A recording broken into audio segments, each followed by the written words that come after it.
My name's George. I'm a volunteer at the Cranbourne Information and Support Service, commonly known as CISS. CISS is a crisis centre, and we as volunteers try to help people that are in need. I first came to know about CISS when I was president of the Cranbourne Probus Club, because my secretary was a volunteer here, and I used to come in on a Thursday before our meeting and pick up the agenda. And I started to talk to different people here about what they did, including Anne, the one that was my secretary, and got to know Leanne and thought, well, maybe I could help out here, knowing that I was very judgmental, but soon learned not to be judgmental, and because in this job you can't. You've got to take people at their word and hope they are being truthful, and most people are. But after coming in here for some months, I talked to Leanne, and I decided to do the course, which I think in those days took about 12 weeks. And that was back in '02, and I've been here ever since. 3 of these years he has spent in office serving as Master twice.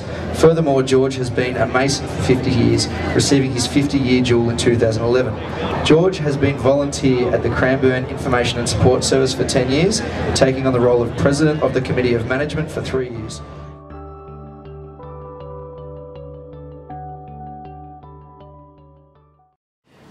George has been working at CISS for about 10 years.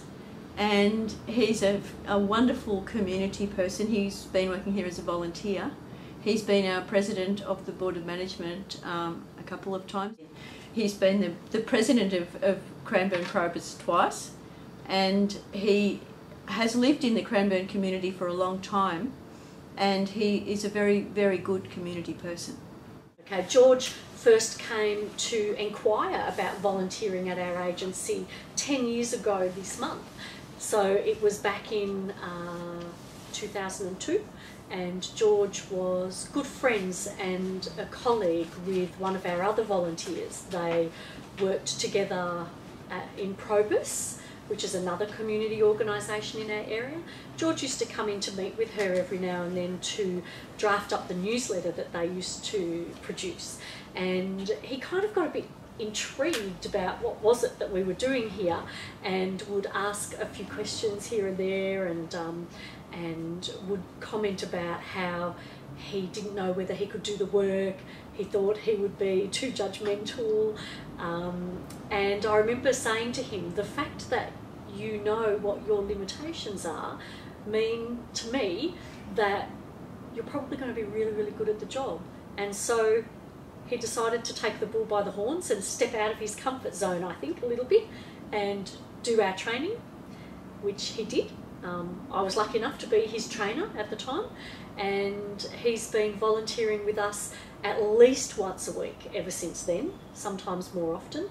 He's also joined our Committee of Management and spent a couple of years as our president as well. So he's really come along with the agency through some incredible times.